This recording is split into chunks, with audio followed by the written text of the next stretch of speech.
So guys, if you could just look at the other page, make sure we're live. You guys can see us live. Ooh,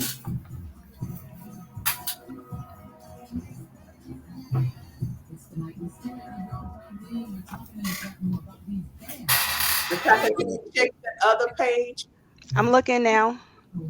Okay. Um, It says live on her too but it doesn't show the live stream. it says live on my side. It says live. Okay. see, Yeah. live. You 40 seconds in the live on mine. Okay. Okay. And so I do see that we have an audience. Audience, when you 40 come seconds in. Okay. in the live on mine. Okay, Mr. Williams, I think you have some headphones. That was me. Oh, that was you? Okay. Mm. Okay. So we are live. Welcome to Wife After Prison. Welcome to Understanding Post-Incarceration Syndrome. Tonight we're going to be talking about reentry, what's missing. So as you guys join us live, if you would just let us know where you're joining from, then we will get started shortly.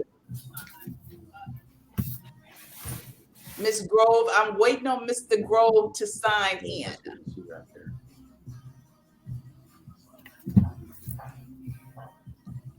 Okay, right. I see Francis is coming in. Hey, Francis, how you doing? Welcome. Good. How are you doing? Good. Okay, so we're gonna get started. Again, welcome to Wife After Prison, Understanding Post-Incarceration Syndrome. My name is Sheila Bruno. I am the founder of Wife After Prison. Wife After Prison was established in 2018 after I met and reunited with uh, someone I had dated in high school. And within 2 years of our marriage, he became unrecognizable. Became very unrecognizable, and I didn't understand the change. Neither did he. And so, after a lot of research and tears and crying and uh, prayers, I discovered that he was suffering from post-incarceration syndrome. And for those of you who don't know what it is, post-incarceration syndrome is a set of mental disorders that occur in those who are currently incarcerated, released. Most of them are those who spend a lot of time in solitary confinement. I needed support. I needed support for me because it was taking me, it had just moved my mental zip code from healthy to unhealthy. So I needed support for me, and I looked for support groups out there, but there were none. So I created what I needed. I created Wife After Prison Support Group. And in order to get this message to the guys on the inside and the ladies on the inside, I wrote the book, Wife After Prison, Caught in the Aftermath. So this is the deal, guys. You know, our loved ones are coming home from prison, and some of them suffer. They suffer in silence. They suffer in silence, number one, because of stigma. You know, they're going through things, and let me let Ian in. They're going through things that we don't even know about. But if we truly want to help our system impacted sisters and brothers, we must allow them to speak into our lives and tell us what's missing. What's missing. So this is what we're going to talk about tonight. I'm so excited. I want to thank my guests. About a month ago, I put out a clarion call. I said, I need some system impacted individuals to come do a live with me. And so the response was overwhelming to the point that I have a waiting list. I have people on the waiting list. So I said, okay, well, this is something that I'm going to have to do every month, because to me, it's just so heartwarming when system impacted citizens, they want to talk about this. They want to talk about it. And so if That's they right. want to talk about it, then I'm going to give them the platform to talk about it. Because again, when I needed this information, I couldn't find it. I could not find it. Kevin was suffering. I was suffering. Right. So I want to say to my guests, thanks. And without further ado, I am going to ask. I got my two co-hosts. They ride with me every month. Mataka. is going to introduce himself. First, Tasha is going to introduce herself, and then we're going to allow our guests to introduce themselves. So to my guests, again, thank you. Thank you for being willing to, share your story, share your truth. And as I said to some of the guys before, some of you guys get on uncut, unedited. You don't have to sugarcoat it. You can keep it clean, but don't sugarcoat it.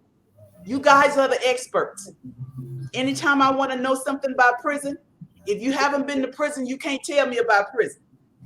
But if you've been to prison, you're the ones that I want to talk to.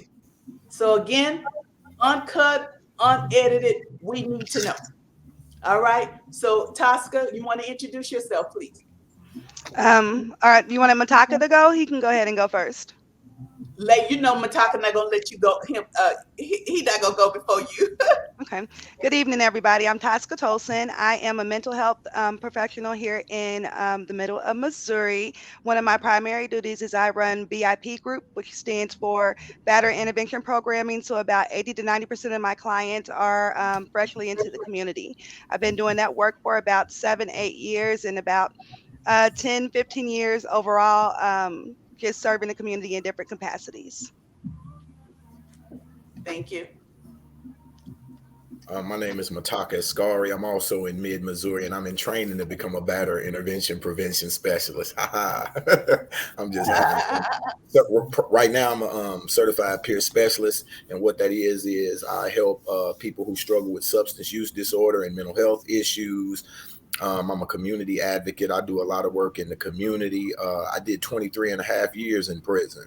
From the time I was 23 until the time I was 47. I've been home 3.5 years. I just learned about post-incarceration syndrome through my own personal experience, and that drove me to seek out the information. It didn't come to me from other people just trying to familiarize me with stuff. My own personal struggles made me seek the information out, and that's how I met Miss Bruno, and it's been a labor of love for all of us ever since then. All right. Good. Much love to you, Mataka. So to my guests, I see Tamika is watching, Charlotte is watching, Stephen is watching. I see Wesley is watching, Kat is watching. So you guys, if you don't mind sharing this out, because I have no doubt that the information that my guest is going to share is going to be informative and eye-opening. This is not a they problem. This is a we problem, right? So you guys share this information out. Again, when I needed it, I couldn't find it. And when I came forth, and I have to always applaud my now ex-husband, Kevin, because Kevin was one of the first ones who stood up in the prison and told the guys, man, when y'all get out of here, go get you some help. And a lot of them said they didn't need help. And I remember one particular gentleman who was in prison for 40 years. He said he was good. Mm-hmm. He never expected to get out of prison. He told me later on, I thought I was going to die in prison. And when he got out, he contacted me. And he said, I need to talk to somebody. Wife After Prison is a nonprofit. I don't have a lot of funding. As a matter of fact, I fund most everything that I do. I fund. But this gentleman said I need to talk to somebody.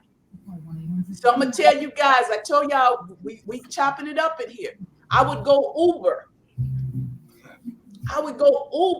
And make enough money so I could pay a therapist to talk to this guy. Right? So my brothers and sisters that are home, and you guys are here tonight. Don't y'all struggle. Raise your hand. Raise your hand.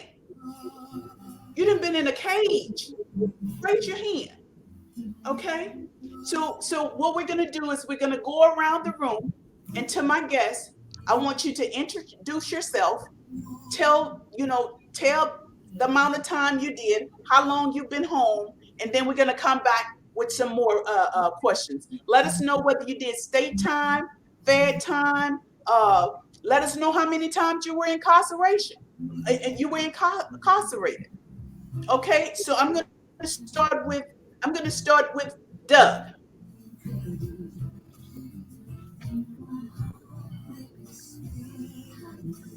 Okay, my name's Doug Schaefer. I served 21 years in Oklahoma State penitentiaries, medium and maximum securities. First 20 of them, I did a step down program for my parole. I've been out. June 6th will make 11 years I've been free. I still have 2.5 years left on parole. My crimes were, I was arrested twice for drugs and theft before I ever caught the murder charge. The murder conviction was drug related as well. I have a beautiful 9-year-old daughter, to be 9 this coming month. Beautiful wife that I met while I was in prison. It's been quite a journey, is what I'll say for that. Okay. Well, thank you for sharing. Mr. Sky, tell us about your journey. The big journey. Can y'all hear me? We can hear you. Okay. I had to take a breath. It's a lot. Take a But time. I'm Skylar Anderson. I'm out of Jackson, Mississippi, the capital, and I was sentenced at 17 years old to life without parole in prison. However, I served almost 19 years inside of the belly of the beast, and I sustained through it or whatever. But first, I want to give my gratitude and everything to God for just making a way out of nowhere at all. Yes. And I want to thank my judge and the chairman of the parole board, Stephen Pickett, for believing in me and granting me that opportunity that I deserved. The board all together, but it's it's a lot that I can say, but try to summarize it, not take up too much time. But I served time up in there, praying and hoping for a way to, make a way out of nowhere at all. Mm-hmm. It's a lot of them that did more time than I had, but I ain't do mine in vain. Like this, not my story or my glory, it's God's glory. But everything that I said that I was gonna do, I got out here and done it. And coming from poverty-stricken environments, communities, public schools, lack of resources, information, I made it. I sustained through it all. And, I'm out here now in Texas, with a brand new start. I got away from, what could have been, should have been, or whatever. I came out here to the unknown, the unseen, and, put my best foot forward. And I strive to be better and represent the ones that's still inside of prison that deserve the same chance, if given that opportunity. Throughout prison or whatever, it was hard, lack of opportunity for jobs or education or any type of development. Mhm. So, you kind of have to like self-educate, self-evaluate yourself to self-elevate. And, that's what I did. And, through it all, I've been out here since like February the 22nd of 2021. That's a year and like a month. Okay. And I've owned my own business, lawn care. I've done good. I've been Hold on, Sky. You jumping ahead of me. I'm gonna come back to your accomplishments. You have done. I'm sorry. I'm just No, that's good. I've been following your journey, so you have done a lot. So I'm gonna come back, and I'm gonna have everybody gonna have an opportunity to share what you've done since you've been home. Okay. Okay. I'm sorry. All right. No problem. You good, Mr. Williams? Talk to us. My name is Charles Williams. For a period of 48 years, in and out of prison. Mm-hmm. My journey started when I was 16. 76, I was labeled a career criminal. I did time in Oklahoma. I did time in Feds in Oklahoma. but the majority of my time that I did was here in Texas. And it's been a rough journey. My last bit was I did 35 years straight. I had, I didn't think I was going to be able to come home. I lost my family, my mom, my father.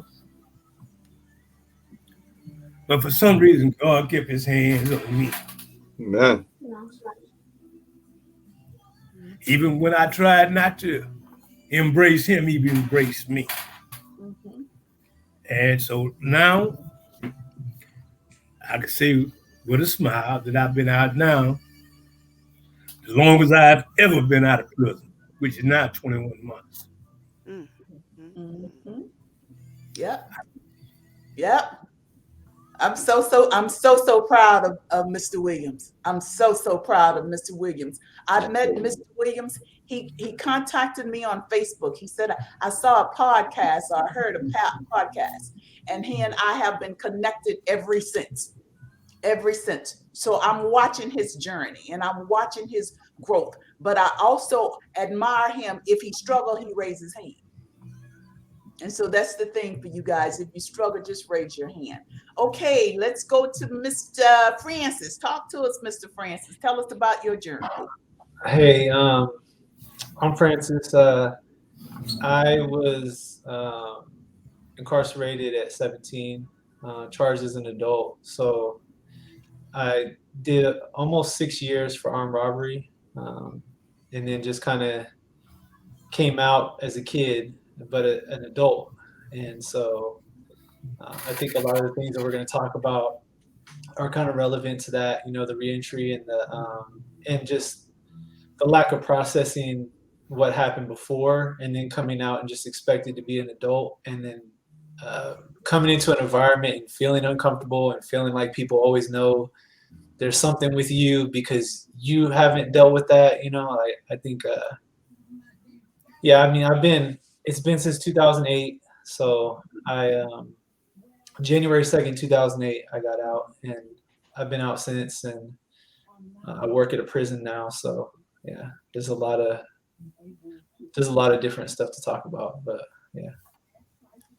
Thank you. Thank you for sharing. And lastly, Mr. Ian, tell us about your journey. Hello, everyone. So I've been in prison now, I guess it'd be over 15 years.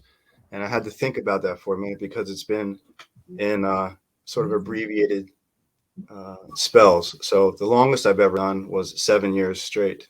I've done a nickel as well, and then other intermittent sentences. So I wasn't convicted when I was a juvenile, but I've had this unholy relationship with incarceration throughout my adult life. I've only been out of prison right now for about 9 months. So I obtained another sentence when I was well into my 40s, just 3.5 years ago. And as we go on, we can talk more about what all that means throughout one's lifestyle, throughout one's life.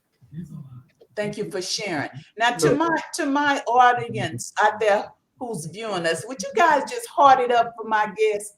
Heart it up for my guests because they're bold enough to come on here, social media, and share their truth so that somebody else can be educated. A family member can understand. You know, because what I hear a lot of times from family members is he's home and he's not the same. You know, or he's not the guy that was in the visiting room, right? No, he's not the guy that was in the visiting room. But for these guys to, you know, be bold enough to come up on social media that's going to be shared, don't know how many times, you guys just heart it up and show them some love. I appreciate them. So, Tosca, you wanna chime in? Okay, thank you guys for being willing to share those experiences. Our lived experiences shape how we view the rest of the movements that we choose to take. Just to get started, we want to get a basis and see what your beginning glasses look like. You guys all have a piece of paper. So, guys, what we're going to do right now, we're just going to ask you guys 10 questions. Mhm. And I tell you what, and while you guys are getting ready, Mr. Williams, when he contacted me, he said, I heard you talk about something. He said, and it resonated with me. He said, I heard you talk about arrested development. And the arrested development is when the psychological development is incomplete. There's a stoppage there due to some type of trauma that you've experienced in life. And at the age of whatever you experienced that trauma, that's that stoppage. And so he had never shared his story with anyone, and he shared it with me, and he and I both cried. His trauma Bruno. started early on.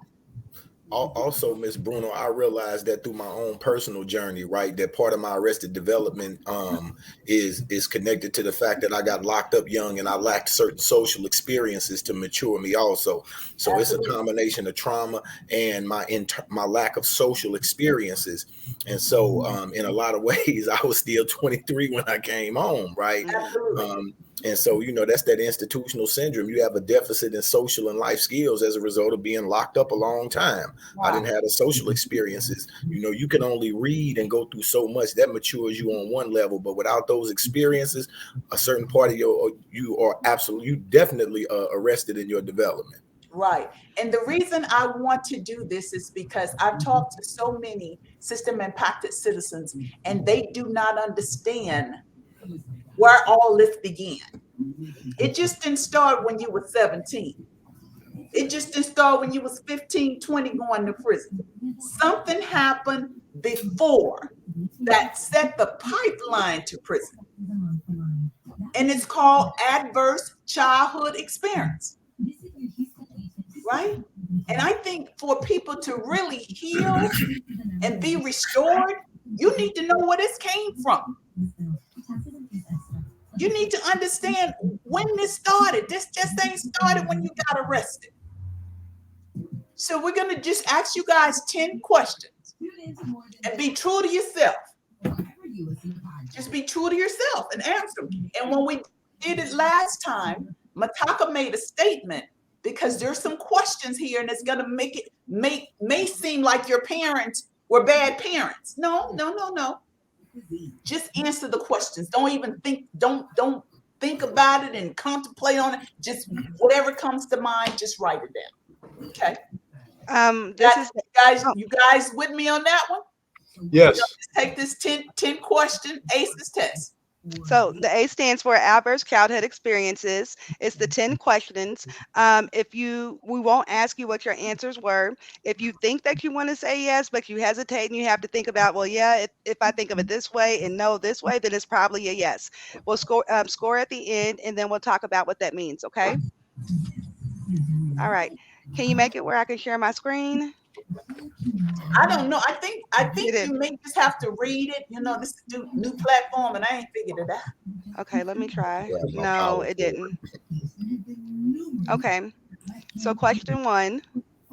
Oh shoot. It made it disappear.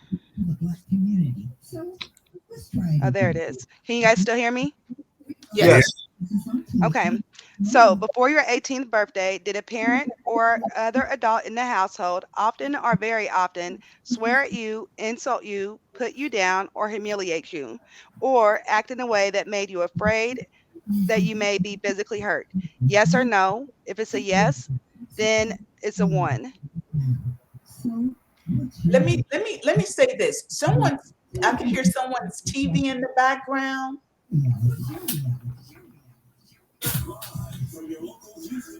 That's my radio. That's your radio, Miss Williams. Put your radio off. Man, I always listen at 92.1. Okay, thank you. Okay, you guys ready? Mm-hmm. All right, number 2. Before your 18th birthday, did a parent or other adult in the household often or very often push, grab, slap, or throw something at you? Or ever hit you so hard that you had marks or were injured? Yes or no? If you score yes, that's a point.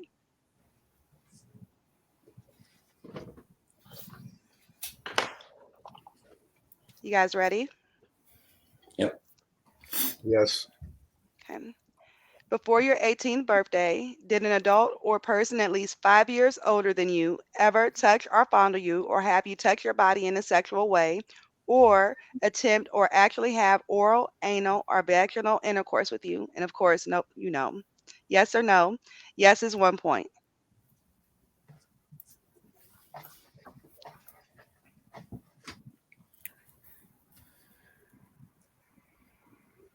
Number 4, before your 18th birthday, did you often or very often feel that no one in your family loved you or thought you were important or special, or your family didn't look out for each other, feel close to each other, or support each other?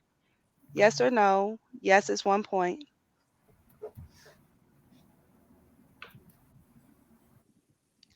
Number 5, before your 18th birthday, did you often or very often feel that you didn't have enough to eat, had to wear dirty clothes, and had no one to protect you, or your parents were too drunk or high to take care of you or to take you to the doctor if you needed it? Yes or no? Yes is another point. Mhm. Number 6, before your 18th birthday, was a biological parent ever lost to you through divorce, abandonment, or another reason? If you say yes, that's another point. Can you repeat that, please? I did not hear. Before your 18th birthday, was a biological parent ever lost to you through divorce, abandonment, or other reason? Substance use, went out for cigarettes, didn't come back? Miss Tolson, does incarceration count in that? Most definitely. What about unknown factors? If they weren't there, then that counts as a point. You guys ready for number 7? I can't see my camera. Okay. Yes. Yep. All right. Number 7, before your 18th birthday, was your mother or stepmother often or very often pushed, grabbed, slapped, or had something thrown at her, or sometimes, often, or very often kicked, bitten, hit with a fist, or hit with something hard, or ever repeatedly hit over at least a few minutes or threatened with a gun or knife? If any of those are true, that would be yes, and that's a point.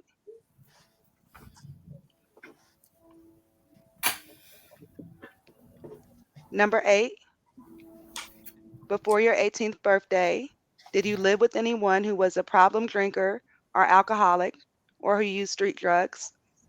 If you say yes, that's a point.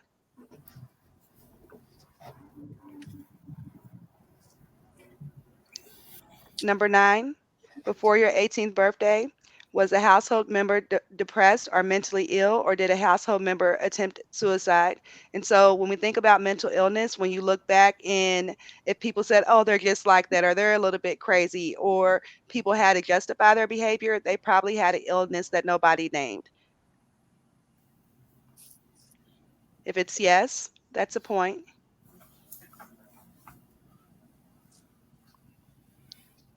Are you guys ready for the last one? Yes. Okay. Yes. Before your 18th birthday, did a household member go to prison? If it's yes, that's a point. I'm going to try to get back to you guys.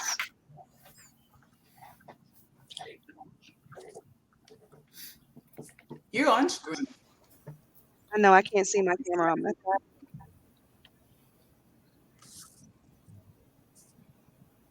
Hmm, I can hear you guys. Whenever you guys are comfortable, you can go ahead and share your scores if you like. So before they share the scores, why is this important? Okay. So, what has been found if you have an A score of 4 or higher, that long term effects can start to happen, like mental health issues, abuse issues, troubles in school, troubles with relationships, co-occurring disorders, which means I suffer from anxiety and I have a substance abuse issue. I'm overweight, and I smoke. So the higher the score, the more adverse effects that I'm likely to have. Unless I have resiliency and or protective factors in place to help like soften those blows, then I don't have any coping mechanisms to deal with any of those things, which in turn means that I'm going to have maladaptive or negative behaviors that have negative outcomes. So let me ask of the guys, have any of you ever took the ACE test before? How many of you have taken the ACE test before? I have. You have? Yeah. Okay. You scored about the same, Francis? Your scores are the same. Okay. Do you want to share your scores? Yeah, it's 8. It's 8? Yeah. Okay. You want to share your score, Ann? Mine's 8 also. 8? How about if I can add a score of, I do believe it's 7 or higher, you can end up taking like 20 years off of your life if you don't have coping mechanisms or don't get help to resolve some of those factors that are bothering you the most. 20 years. Higher scores result in all kinds of physical maladies, right, including injuries. Sky, you want to share your score? Yeah, sure. I don't mind. I have 2 yes and 8 no's. Okay.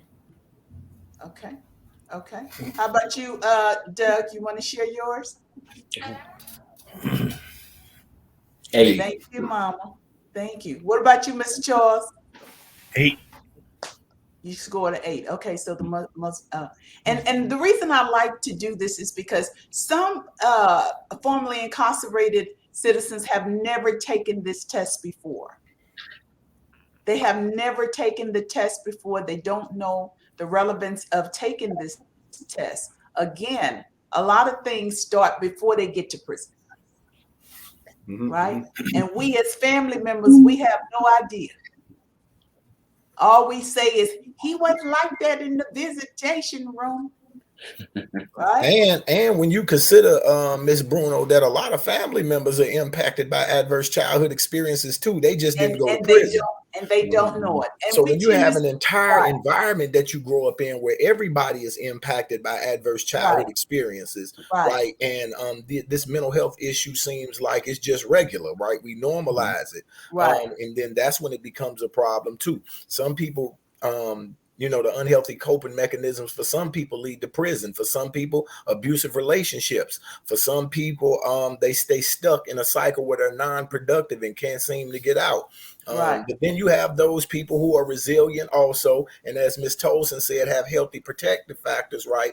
And they still are able to thrive and excel. So it's not just a lot of times these communities that we come from are engulfed in normalized trauma too. So even if you step outside of your household, right, sometimes the whole community might be swept up in this.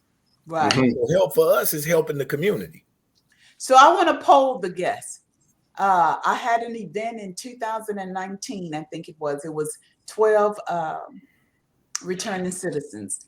And I asked the question, did prison affect you? Psychologically, were you affected by prison? And of the 12, 11 said yes. And there was 1 no. Well, hesitant, only 2 reach out to me 2 weeks later and said, yeah, it did. I need a copy of your book for my girlfriend because she don't understand, right? So I want to ask you guys, and if you can give me 2 to 3 minutes, prison affected you? Yes. How so? And how did it make you different? And again, you guys are here to educate us so we can know what's going on, so we can understand triggers, so we can understand what to say and what not to say, right? Because it's all about helping one another. You guys are helping us and we helping you guys. So I'm going to start with you, Ian. Did prison affect you? And did it affect me? Huh?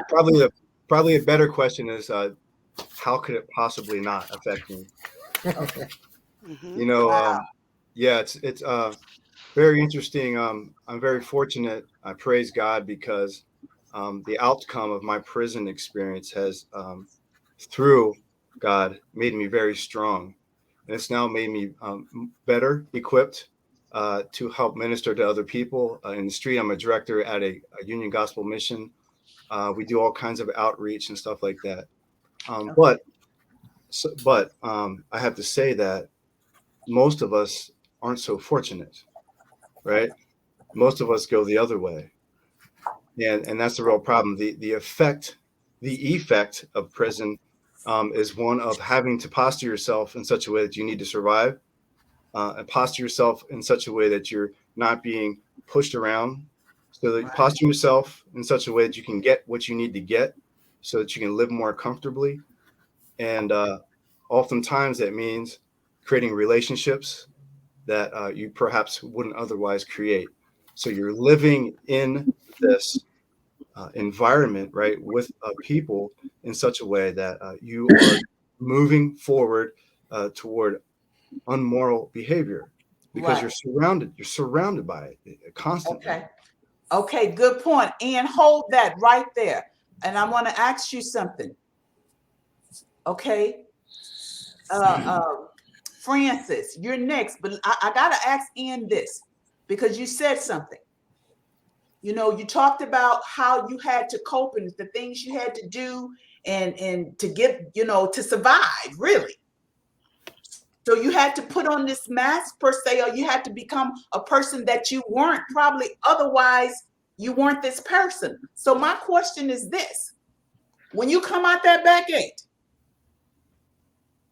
you've been this person for so many years. When you come out this back gate, how is it is to leave that other person behind? Well, it's not necessarily the easiest thing to do, right? But when you surround yourself with good peers, and you get your mind right even before you come out, you understand that when you come out that gate, Yeah. you have choices and you've got 100% potential. That means you can now begin to navigate your environment in new ways. You have creative control of what happens next, whereas it didn't always happen when you're incarcerated. Okay. Miss Joyce, Miss talk Boone, to me. I just Okay. wanted to I'm say sorry. something in response to that. Like, I didn't realize I was impacted by post-incarceration syndrome until I came home. I was resilient. I studied. I was on my path before I came home. I had created opportunities from prison. I had options when I came home, right? And then when I got home, I started to realize that these little sounds in the house at night prevented me from sleeping because I thought people were trying to get in and somebody was getting at me. So I constantly got up at night and I checked the doors because I was hyper vigilant. That produced an inability to sleep. When I heard noises that I was not familiar with because I had been in prison for almost a quarter of a century, that created an exaggerated startle response. All those are symptoms of PTSD. And I didn't realize that while I was in prison. I mean, I accomplished stuff, did a lot of studying. I thought that I was good. It's only when I got home and I started to get reacclimated to the environment that I realized that I had been using a set of skills in that situation, and I had used coping mechanisms and survival strategies in that situation that out here and there they kept me safe. Out here they were a detriment to my progress. Right. So I Right. didn't realize that until I got out of prison, when I was walking around and I didn't understand why these people are walking so close to me. And then my spider sense is tingling and I'm trying to seem normal, right? Because I don't want to seem like I'm out of place. And I'm not saying nothing to anybody, but internally I'm struggling because I want to seem normal and I don't want to reach out because I don't want people to think that I'm crazy.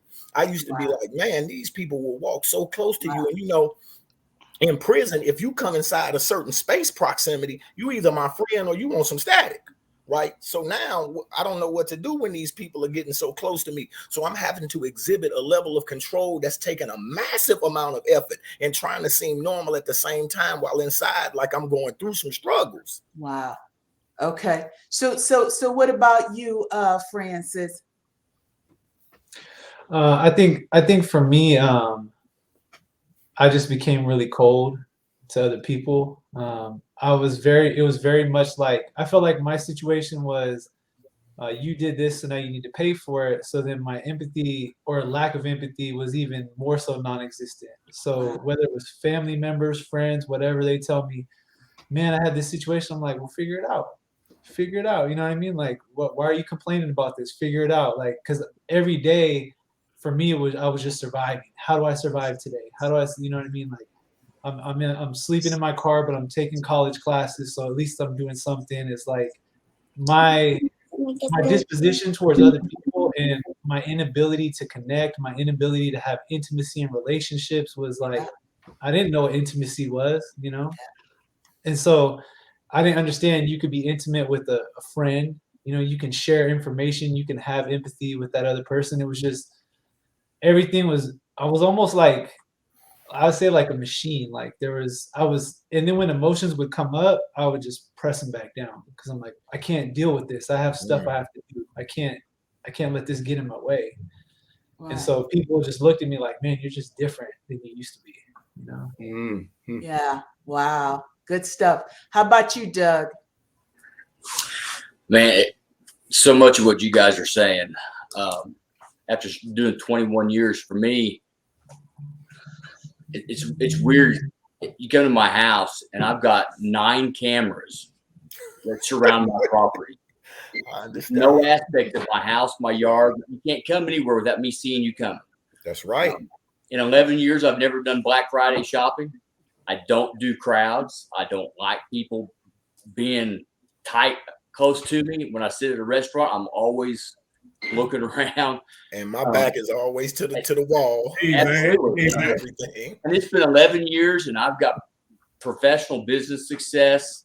You know, I mean, there's so much that God has allowed me to accomplish, but I still have these things that, you know, my first response to everything in my mind is conflict. I mean, I'm ready to, you know, the first couple of years I was out, it was all I could do not to get myself in trouble and mess my parole up because everything was a conflict, even though out here they don't think that way. Yeah. Sexuality, being in prison for 21 years, and now women are everywhere trying to be faithful to my wife. They're still having these thoughts the way, you know, it's just, there's a lot of things that you don't think you're going to have to address that you have to address. 11 years later, been married for 18 years, it's still a struggle for me to, in my mind, to, you know, not objectify women because I was away from them for 21 years, the prime of my life. You know, having healthy expectations of my wife. You know, I mean, there's a lot of those things that can damage relationships, and there's just so much that, and it's all right here that you have to deal with those things every day. But you know, fortunately, I get to hire people that have these same struggles and do some things with some people that and we get to talk about these things. Yeah, I didn't have those available to me when I got out, and it was a struggle to be where I'm at today. And I still have those things that I have to overcome every single day. Yeah. Yeah. You know what? I so appreciate you guys because I've talked to guys that get out and say, oh, Miss Bruno, what you talking about? This is easy. You said this was going to be challenging. This is it. But they're on that 30, 60, 90-day high. 120-day high. 6 months later, they gone back. 6 months later, they, Miss Bruno, I'm struggling. I need to talk to somebody. So I want to give the audience a chance to ask questions, and we're going to continue on.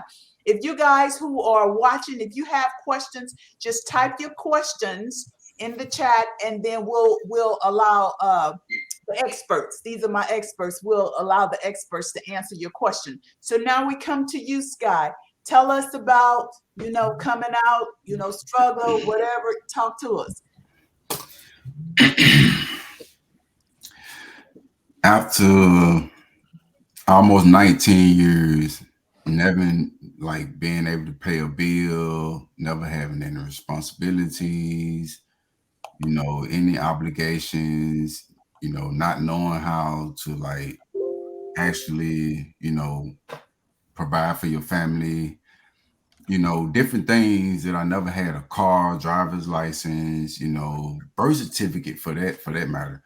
You know, just like the simplicity, like the smallest things that people like really take for granted. Right. Things that really matter in life.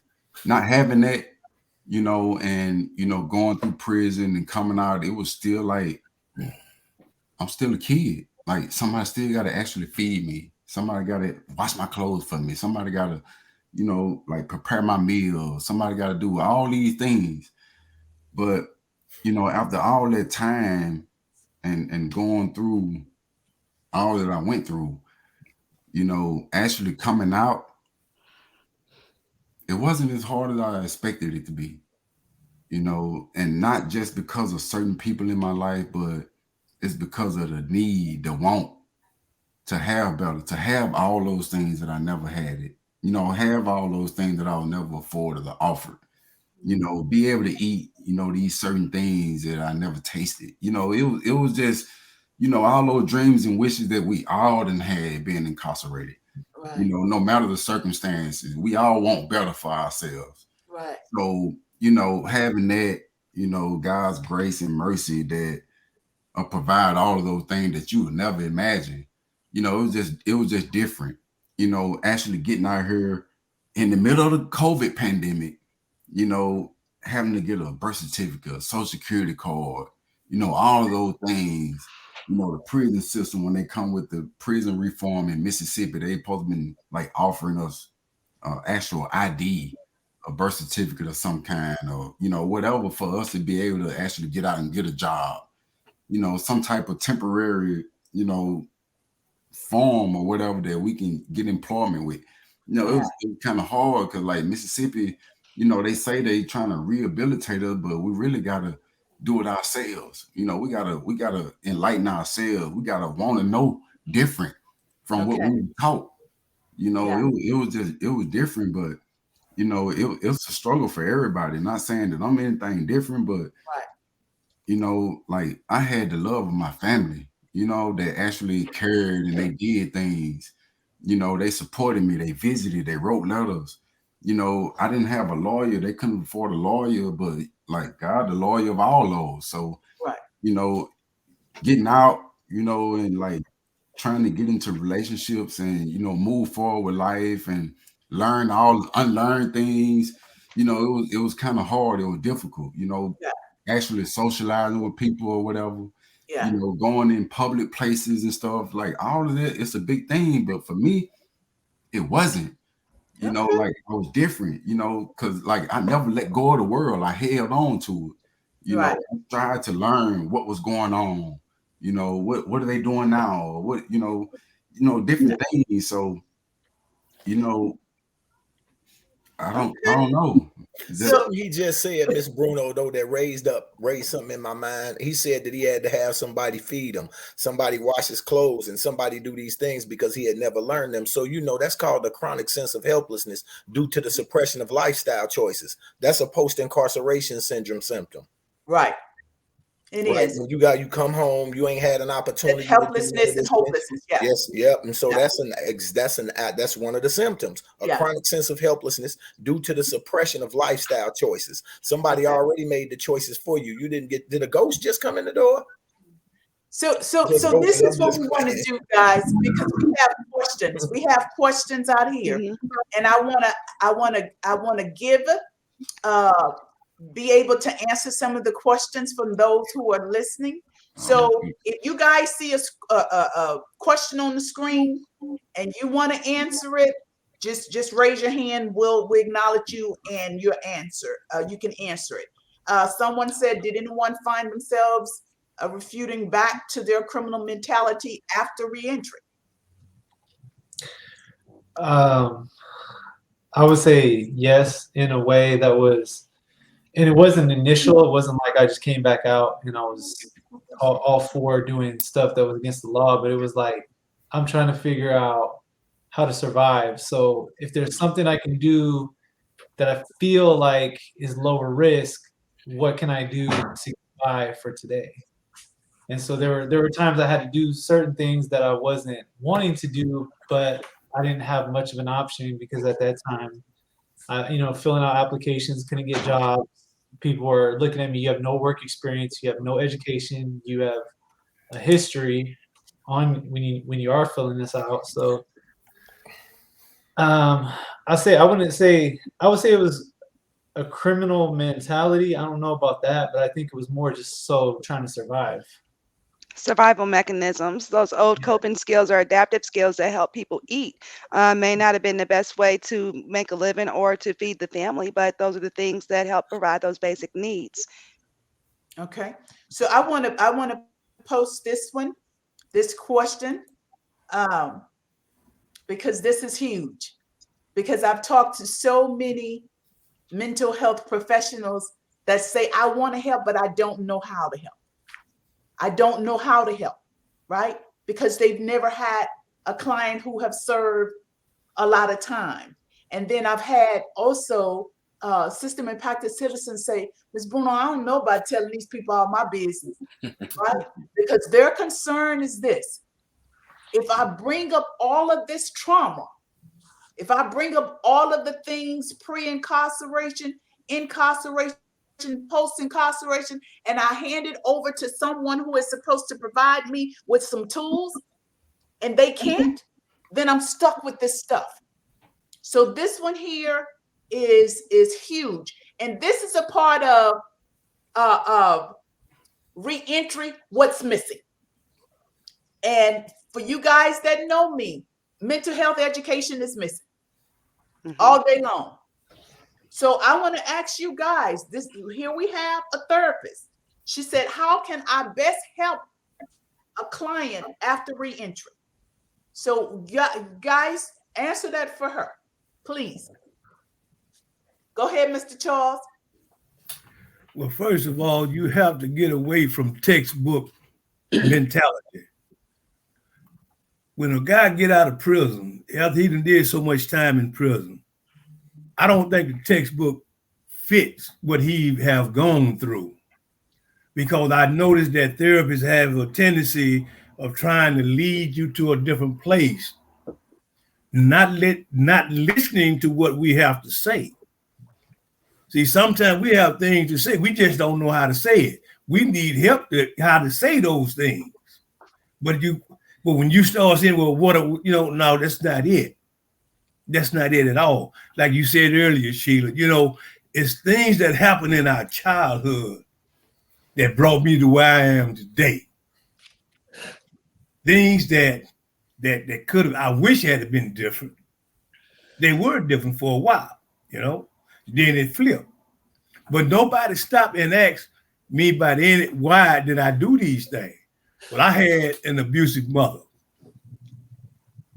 I had a brother that hated whoever that dude my father was so much till when she looked at me, I was always a no good, whatever. Mm-hmm. And I used to tell her, I said, well, you married that dude. I didn't, why you bring this on me? And I get hit upside the head with a skillet or whatever come to her hand. So I got tired of that. And when I left, I started hanging out on the street, where I started developing survival skills. I started learning how to hurt somebody before they hurt me. Wow. Wow. And I did this at the age of 15, 14, 15, 16. At 16, I was in juvenile. And so when you go into juvenile, man, you got all kind of knuckleheads in here. Yeah. So what are you going to be? Are you going to run with the wimps, or you going to run with the big dog? Right. Right. See, so I chose to be one of the big dogs. Big dogs got you a lot of time, right? Well, on, off, and on. I said a while ago, I've been to prison 6 times. Yeah. But I have a total of 14 felony convictions. Wow. And you know what? And Mr. Williams, you said something that makes so much sense, that, a lot of times the mental health professionals, they're going off the book. Right. They're going off the book. I know when Kevin and I were married, and Kevin used to say, I need to get me some help. And I thought he was just, saying he need to get him some help. So I'm like, okay, baby. Okay. But when his behavior really began to change, so much so that it started affecting me, when he said, I need to get some help, I was like, yes, you need to get some help.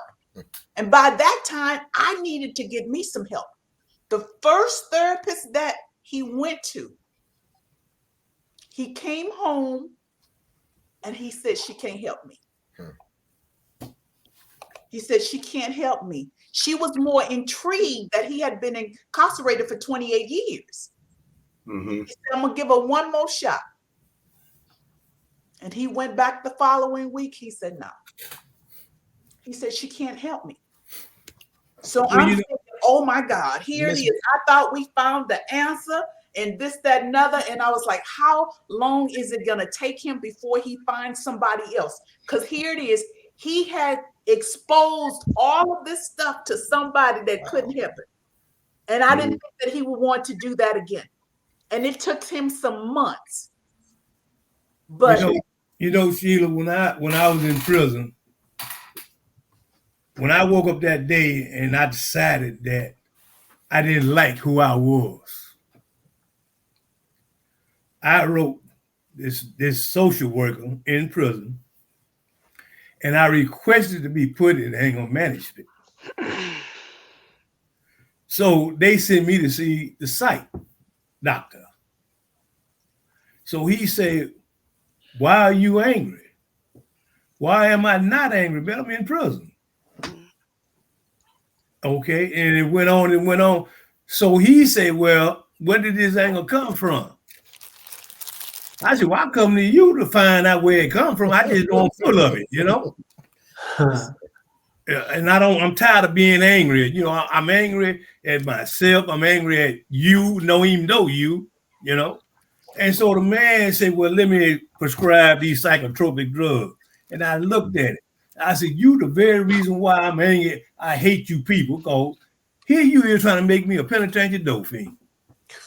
And that's not what I didn't come from no dope. I come to find out how to get this anger out of me. Yeah. Because I'm tired. I was tired of hurting people. I'm not going to let nobody hurt me. Yeah. See, I hurt you before I let you hurt me.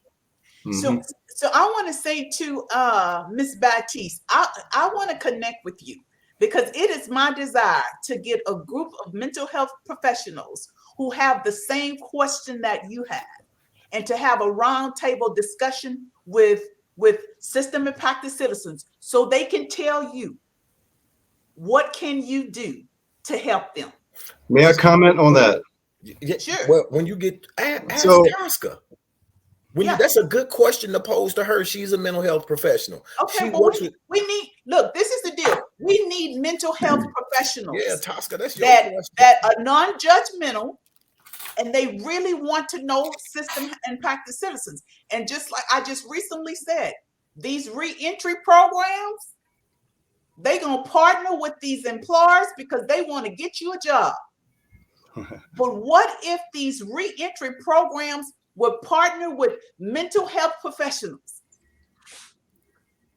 Now that would be a game changer right there. Sheila, I think some of it though is we have to make sure that people understand that you're not broken just because you want to be healthy mentally. It's no different than a nutrition coach or an executive coach, or a mental health coach is somebody that's going to help you be healthy mentally. It doesn't mean that you're broken. It just means that, just like if I was overweight, I need to go on a health regimen. Same thing with our mental health. Doesn't mean I'm crazy.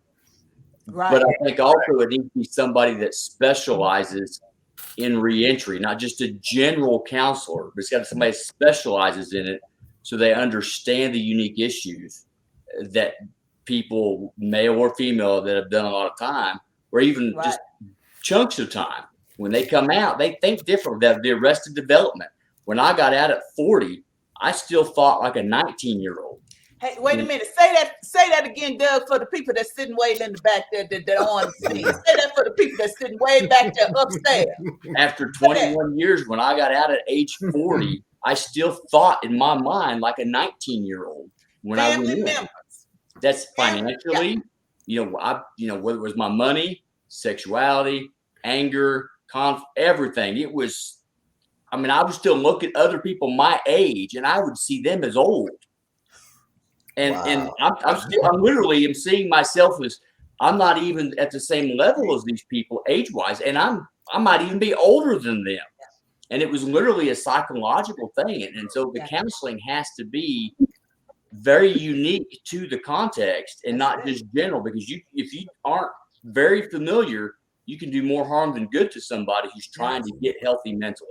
Yeah. See, and that's where the problem lies, I think, in asking the question about how can therapists help better? How can they help us more? Yeah. Is that they do keep us stuck, right? So often it's they seem to dote on the sickness. They want to show us the ugly. Where's the flaw? Where is the blemish?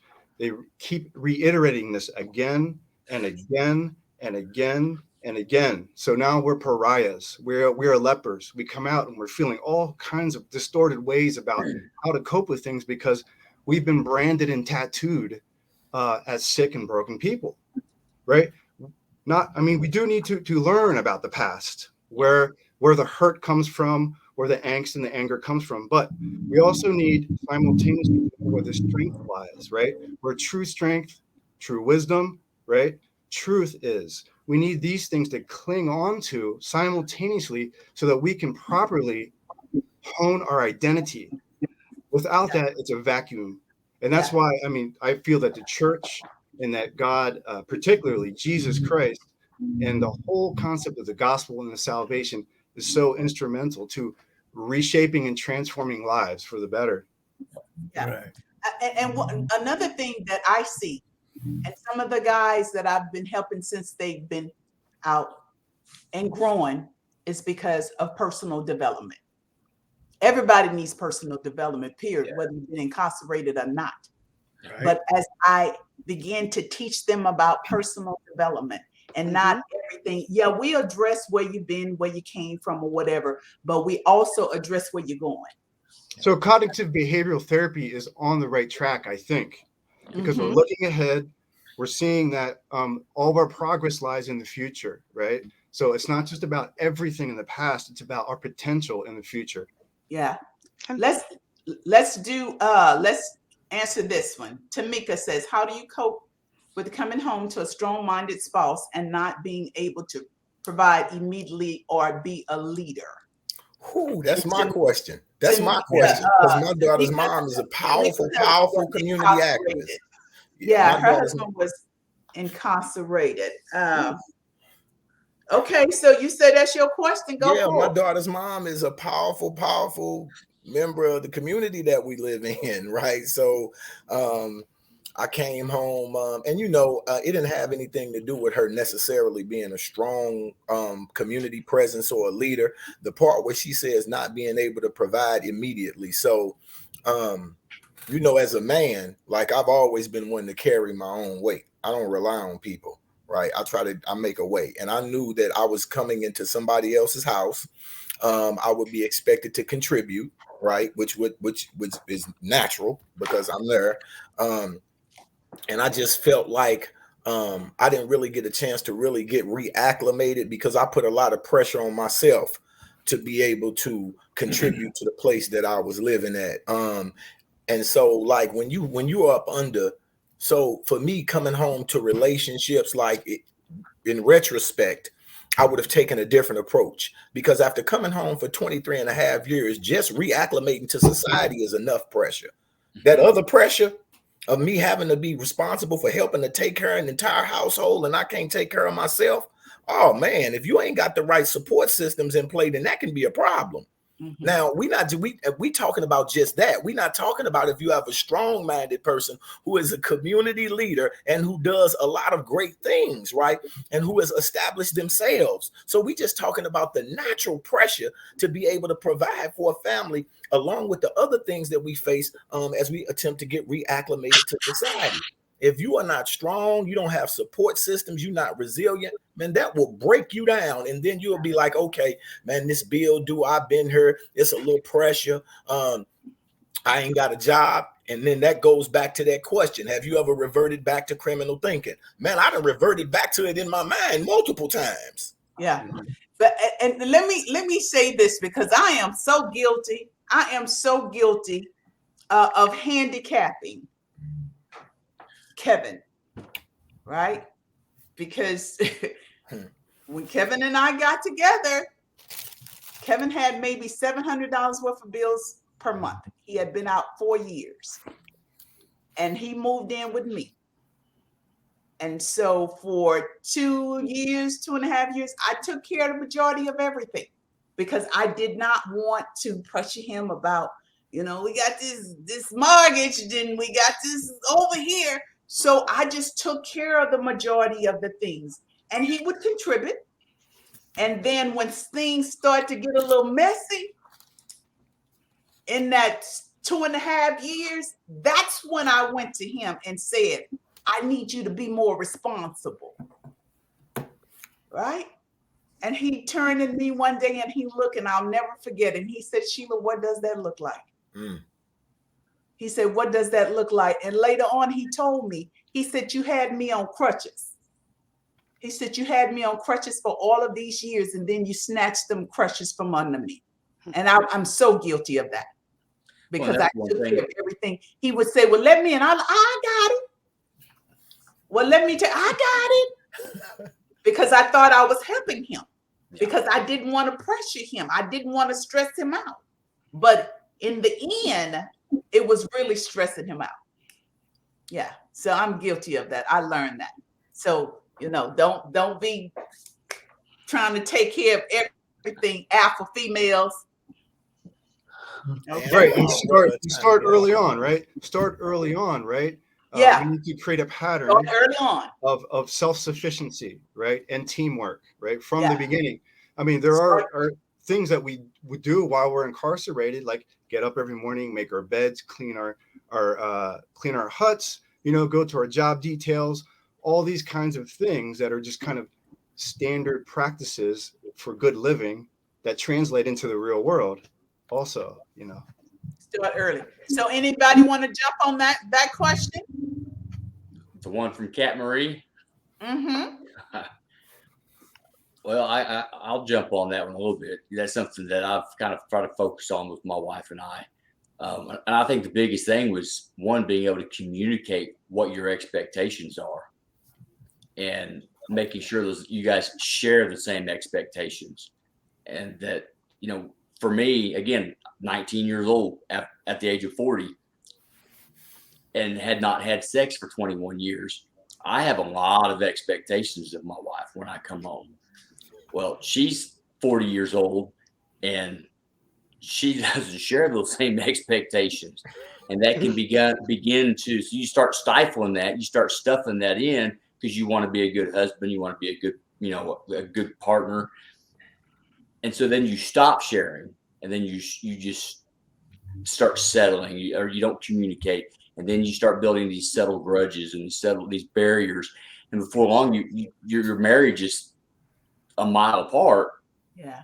Because of one single thing. And I think it all comes down to communication from the very beginning, sharing, hey, look, it's been 21 years for me. These are my expectations. Let's get on the same page, going and constantly discussing that, because it never goes away. And once you stop communicating about it, it becomes one of the biggest obstacles, probably bigger than money in a marriage. Hello? Yeah. So, hey, I'm on this live real quick, Craig. Go to my Facebook page. So guys, this is a Facebook user, and her comment is so long. I'm just going to read it. She said, "I was the wife of the incarcerated individual, and I knew he had pics, but couldn't put a name to it. I saw the signs even before his release, but I thought I could love him through it to overcome it. But it didn't seem to get better. Less than 2 months out, he went back to drugs and began drinking. He became abusive. I knew something was wrong and asked many times for him to go to counseling. He refused. It didn't matter. It wouldn't help us, or that it would help him. He was in denial." So let me ask you guys, were any of you ever in denial when you came home about whether you were affected or not? I was, for sure. Yeah? Oh, yeah. I see you shake. Yeah, Francis, you shaking your head, Ian shaking his head. Yeah. Yeah. When I And first came out denied. of I'm federal good. prison, can you hear me, Sheila? Okay, what you say? Can you hear me? I can hear you. Great. When I first came out of federal prison, I had read a lot of books, had gone to school, been working out. I thought it was bulletproof, right? Nothing could affect me, right? I was going to take the world by storm when I first came out. And I was in complete denial. And then I started drinking with people who were successful, right? Who had gold cards from their companies and things like that. And I thought it was cool. But that was just the beginning of my downfall again. Wow. And that's what Kevin's mom told me, that he was like, I'm good. And he even admitted, he said, he came out, he was like, I'm good. Prison ain't affecting me. I'm good. So that seems to be that. And he 4 years out, and he was hollering he was good. But his family members were seeing signs that he wasn't good. Right? So I think just to speak to that too, like denial, I think if we're all completely honest, there's probably things we're all in denial about to this day. You know what I mean? Like, but that's a coping mechanism, to help you to not have to address that when you don't feel comfortable or ready to address it.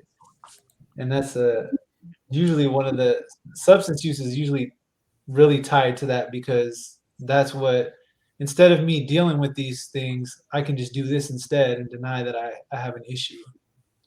So Tosca, speak to that. He just said being in denial and having a coping mechanism to deal with that. Unfortunately, what I found is that humans, most of us are really good at having sex. We're not really good at communicating or working through problems.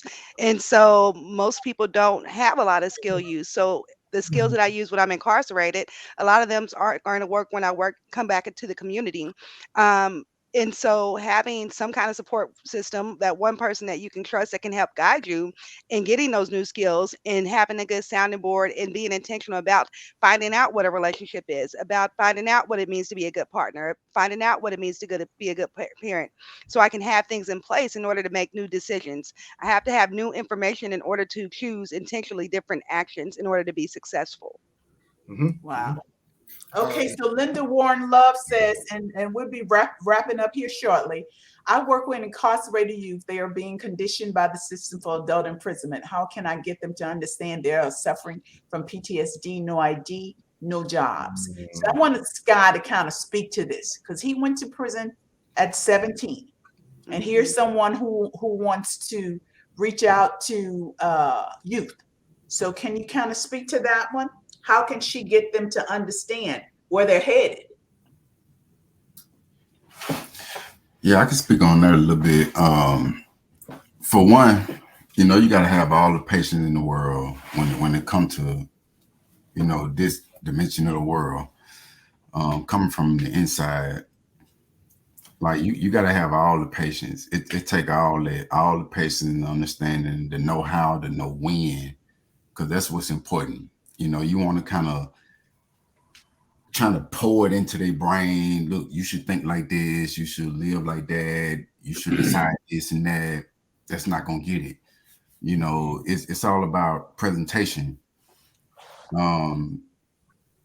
Yeah, we all saw different things or whatever dealing with the prisons, but it really, it's on them. They have to want different. They have to want better.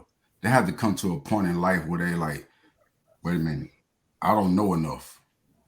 It's time for me to, act my age. It's time for me to mature mentally, spiritually. You know what I mean? Like, it had to come to a point to each individual on this screen had to come to a point where, like, I'm tired of living like this.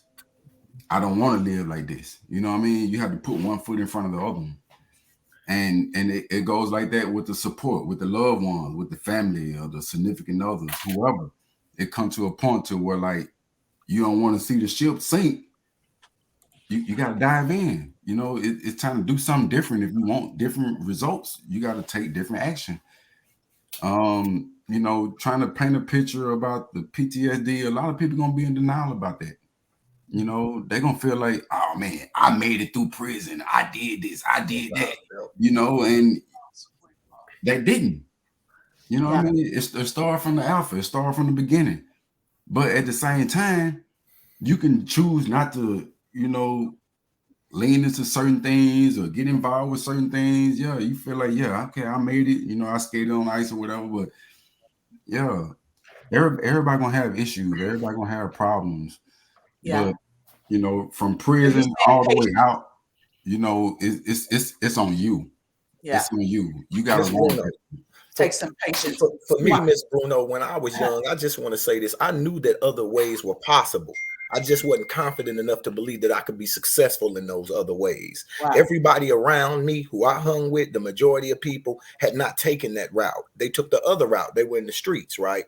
This is what was dominant in my environment. This is what was in my household. I knew other ways, but I didn't have the confidence because a lot of people don't like to deal with the fact that they struggle with low self-esteem and identity issues. For Right. me, it became a question of identity.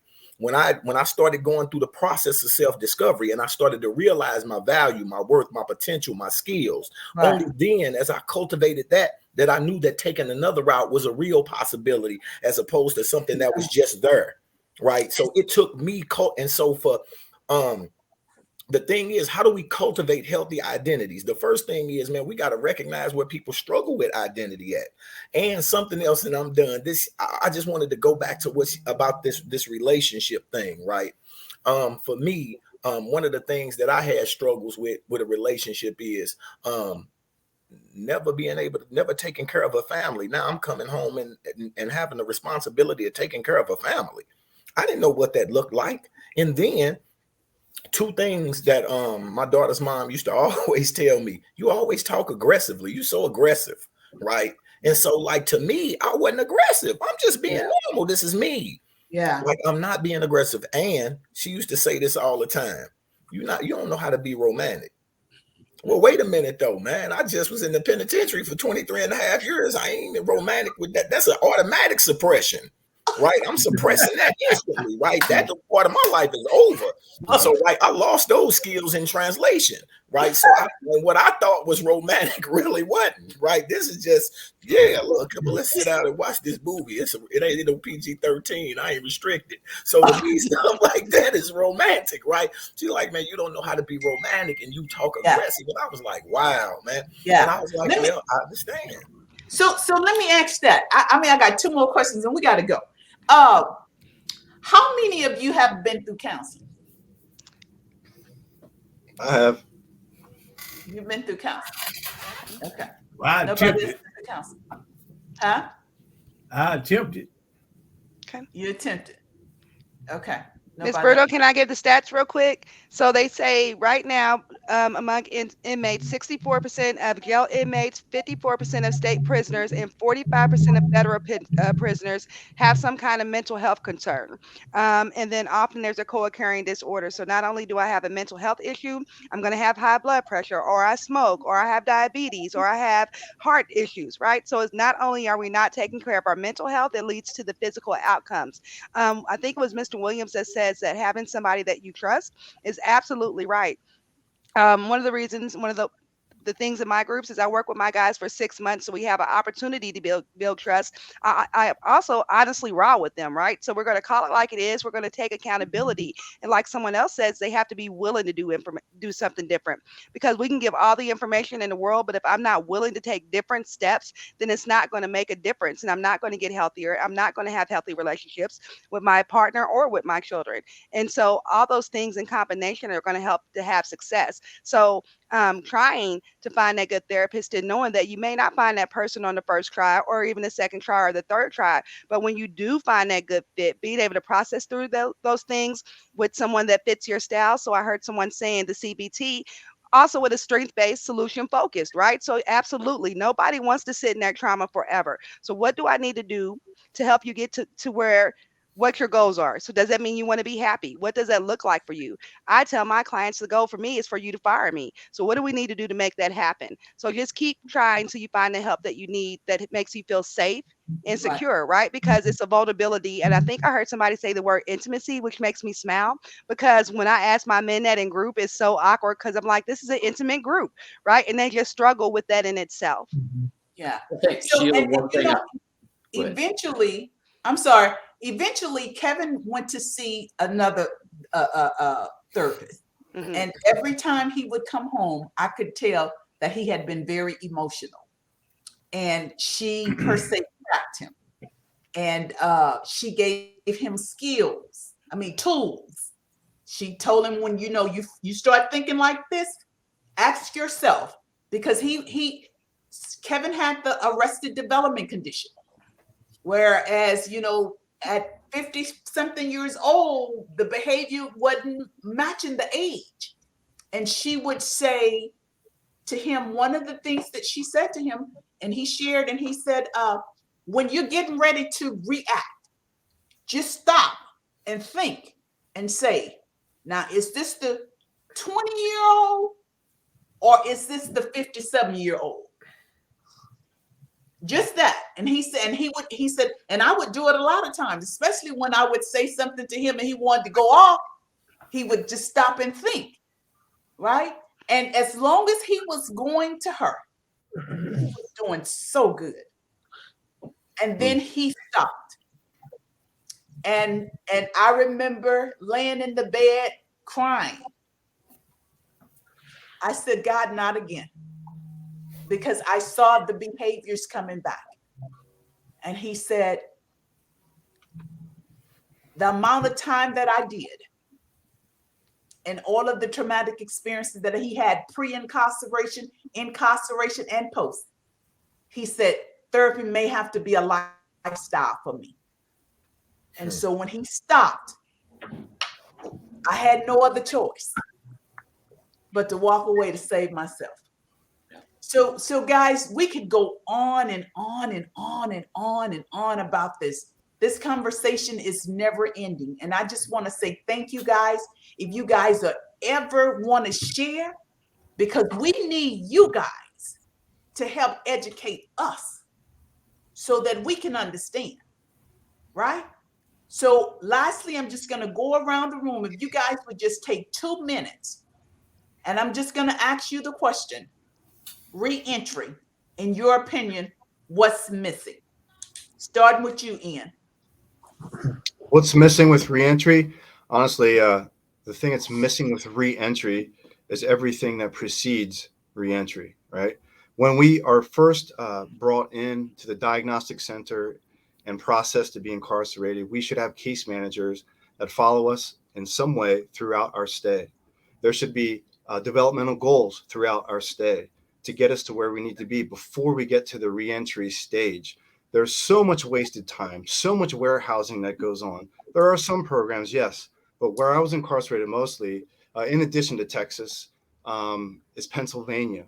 Okay, and we have very few program requirements, and programs that are available are by people who are underqualified, and they're very, very abbreviated. So everything that precedes reentry is the most important thing, I believe, for reentry. There's so much we could be doing. Private-public partnerships, as well as programs inside. Okay, thank you. Francis, reentry, what's missing? I think actual job programs that get people to a place that they actually want to be. I mean, I've seen a lot of programs that, have guys coming out doing work skills, doing landscaping or doing, some lower level jobs, but that don't actually have the goal of getting them to an actual livable wage, a real livable wage, not just we're saying we're getting them to a livable wage, but actually something where they can grow and become successful in. And I think the second part is the mental health side of it, and it's just the lack of utilization of motivational interviewing when with therapists, and the idea that they're the expert of your life when actually you are the expert of your life. You just don't understand how to see it yet. You can't make the connections yet. And so by asking someone questions and getting them to think about why they're stuck in that mode of thinking, you can get them to learn those critical thinking skills to be able to manage themselves and not need a therapist. But if you keep them reliant on a person, then that's just where they stay. They stay stuck. I'm relying on you to solve this problem for me, or just to talk to me about this problem, instead of actually showing me what could help me to manage these situations as they come up. Thank you. Doug, reentry, what's missing? Well, I think a lot of it, tying into some of what Francis had said there, we have to understand we can't rely on others. My success in reentry is my success. It's not about society. It's not about my wife. It's not about my daughter. It's about me. It's me doing the things that I need to do to be successful. Society is not forgiving. Society doesn't understand, and I mean no disrespect to veterans. I support our military, our police, 100%. But there's a lot of similarities to the PTSD that inmates face when they come out to somebody who served terms in combat. Yeah. Society doesn't understand that or recognize that. There is genuine employment bias, despite the push for second chance, fair chance. We have to understand there's going to be 1,000 no's before there's a single yes. Yeah. Again, it's about me being willing to say, I understand it's going to happen, and it's not going to get me down. I'm going to do what I have to do to succeed, because my success is my success. And I think we have to educate our legislators, and we have to protect against employment bias. We have to recognize PTSD. There has to be a mental health component, and it has to start long before you get out.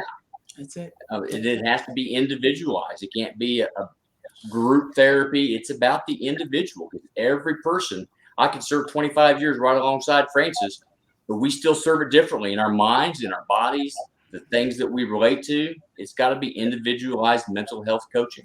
Wow. I love it. Mr. Charles, reentry, what's missing? Positive interaction with positive people. Okay. I got it. It's just that, like I said earlier, most people don't understand what prison do to a person. And most people don't even want to take the time to understand. Yeah. Like Schaefer said, society is unforgiving. When I look at every day, I still see myself, I hear that I'm a no good individual because I go to anger management class, And so that's the type of counseling that I have to go through every week. Mm-hmm. Is that you have to understand something. Society don't care nothing about you. You still, wait a minute, man, that was 35 years ago. Yeah. Right. You see what I'm saying? So if you're not going to let me live this out, why do you keep bringing it up in my face? Yeah. I'm not going back to prison. I'll be a homeless individual before I go back to prison. That's you ain't going back. I know I ain't. Yeah. That's right. You're not going back. So Sky, reentry, what's missing? Hey, baby, you all right? Reentry, what's missing? I could say, first and foremost, changing people, places, and things. That's something that's like off the bat, that's necessary. You got to change the places that you've been, the people that you surround yourself with. Yeah. You got to change all of that. Everything got to be different. But like one of the guys spoke, it started with before you even get to the point of getting out. You got to like show yourself, or you got to want different. You got to want better. You got to get to that point to where you like, I don't know nothing. Yeah. You got to unlearn the stuff that you learned. You know what I mean? Right. You got to know, like, hey, that ain't get me nowhere. It's time to start something. I got to do something different if you want different results. Yeah. You know what I mean? It's insane to do the same thing over and over and over. So, it got to come to that point right there. And you got to really just like, don't take no for an answer. I mean, take it from me.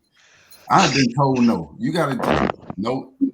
When no they say not an answer. Yeah. When they say no, you say next. Yeah, just leave your business card or something. You gotta want to do something different. you know, I mean, opportunity is everywhere. It knocks at everybody's door. You know, whether you hear it or you answer it or what. But you know, like that's something that's different. Like they got to change like the educational stuff because like when I was coming up in prison or whatever in Mississippi, like one of the worst. You know, it was a like point in time in between like 2012 and 2014 where the inmates actually had a voice. You know, and we talked to like the education department, like, hey, we need these classes. You know, we want to help build. We want to show ourselves. We want to like, you know, kind of bring ourselves up. We want some offer to us that can help us. We want to better ourselves, and they actually listen. They did that. You know, the inmates actually had a voice to where if they didn't let us actually like mentor to the class or teach the class, they hire professionals, like real. I'm talking about my right hand guy. They would actually let us have a voice to where, you know, we can help build ourselves and prepare ourselves for today. Yeah. You know what I'm saying? And that's something that like that's got to happen. They got to give us more options, more opportunity if they want us to, you know, be out here and be successful. Yeah. You know what I mean? That's one way. I had one guy to tell me, Miss Bruno, he did 24 years, and I met him in the caravans unit, and I went in there to talk about resumes and all of that, but I ended up talking about post-incarceration syndrome and mental health. And he said, Miss Bruno, he said, this is one of the best classes that I've ever had. He said, if more prisons would talk about mental health, if more prison would talk about mental health. Marlon Branch went to prison at 15. 39 years later, he got out. And I asked Marlon, I said, Marlon, tell me about your mental health screening. And he said, I didn't have one. I said, you went to prison at 15. He said, Miss Bruno, I didn't have one. I said, okay, well, tell me about the intake process when you went from unit to unit. Tell me about the mental health screening. He said, I didn't have one. I said, Marlon, you did some things in prison. You saw some things and all of that, and you never talked to a mental health professional? And he said, no, ma'am. He said, Miss Bruno, when I hear the word mental health,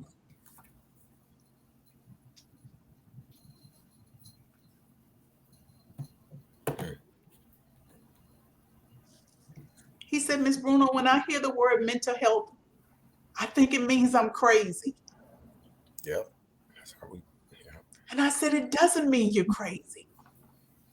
It's just how you think, how you feel, how you behave. And when I would go in and talk to these guys and debunk the myths of what mental health is and what it's not, they were more relaxed and more open to the conversation around mental health. And so I think that most reentry programs on a baseline, basic, you need to educate men and women about what mental health is and what it's not. Because we've all been incarcerated in prison in our mind at some time or another. So in my opinion, reentry, what's missing is that mental health component. Absolutely. Right? So I am creating a program, the 3 pillars of reentry: the head, the heart, and the hands. And if you can get all 3 of them working together, you got that whole person. A lot of the reentry programs, they want to start here. Get them a job, get them a job, get them a job, get them a job. Get them a job, get them a job, get them a job. And they're struggling here. Address this first. And then go here. Self-care, caring for yourself. And then you go here. So to my guests, I want to say thank you guys. You know, I got mad love for you. Anytime you step on this campus, I got mad love for you. And I'm going to be knocking on y'all door again. Hey, can you come educate us? Right? Because you guys are the experts. You guys did the time. You guys survived. So you guys are the experts, so we need you guys to educate us. And then on the flip side, we're going to come back and we're going to tell y'all how y'all behavior affect us. All right? So it's going to be an even exchange. It's going to be some dialogues going on. So at any time y'all want to come to this table, you're welcome. Thank you. Thank you. You're welcome. Thank you. Ms. Bruno, before we go, I would suggest hopefully that people start taking a look at trauma-informed care also. That's extremely important because post-incarceration syndrome and an acknowledgement of the reality of it is the thing that's missing from reentry. Right, Absolutely that is. it is. That's what's missing from reentry. That absolutely it is. People say, well, if anything, no system that is supposed to be a rehabilitative system wants to take accountability for doing more damage than good, right? So it's an accountability issue. And then some people take the position that you did something to go to jail, so whatever happened to you, you deserved it in the first place, right? Not understanding how that can impact the community if I'm not having the right trauma-informed care and developing the right skills when I re-enter society. Because everybody in danger if I ain't right. And one of the psychiatrists that I follow, he said, we failed. He said, we have failed post-release. He said, a lot of our studies are done inside. When someone is getting ready to go to trial and they want to, that's where our studies are done. He said, but we failed because post-release, we don't have any study. We don't have any data. He said, we followed one guy and we go visit him every 3 months. How you going to collect some data like that? You're supposed to live with that brother, that sister. How you going to collect some data like that? So guys, let me tell you something. Be true to yourself. If you struggle, you struggle. Then you take the necessary steps to overcome. Bless you. Thank you. Right? But anyway, we're past time. It's 8:36. I want to be done by 8:30. Thank you guys so much. I appreciate you. Mataka, Tosca couldn't do it without you guys. I really appreciate it. We're going to keep having this conversation. And when I get those mental health professionals together at the round table, I'm going to need some of you experts to come sit at the table with them so that you guys can educate the mental health professional and tell them to come out the textbooks and hear our stories and hear how you can better assist us. Okay. So thank y'all for sharing. Thank y'all for sharing, guys. Yes, great to meet. We out here, y'all. We out here. We doing all right out here. It's a beautiful thing. Keep pushing. Right. Get the resources. Get that help. Let's make it. All right. Thank you guys. I appreciate you. Sheila. Okay. I'm gonna call you Mr. Williams. All right. All right. Okay. Thank you, Ian. Thank you, Sky. Okay. No problem. See y'all later. God bless. Thank you, darling.